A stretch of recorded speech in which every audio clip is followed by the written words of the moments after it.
Today we'll talk about how can you freeze your account on your Getcontact app. We're going to figure out the solution on how you can do that on your app. So you just follow these ways, then it's going to work with you. So all you have to do, you just go down here, you click here on money down here, and you just click on it. So then it's going to take you to this list. It's going to show for you like this. Then you click here on settings here, just click on it.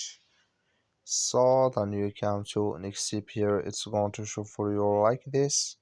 Click here on account settings here, just click on it. So then it's going to take you to this list. You will find here manage account, you just click on it. And then you come here to account, you click on freeze. Then here you give them the reason here, and you click here on freeze, then it's going to freeze with you here on your Getcontact app. That's all you have to do. Thank you for watching. Don't forget to support us by liking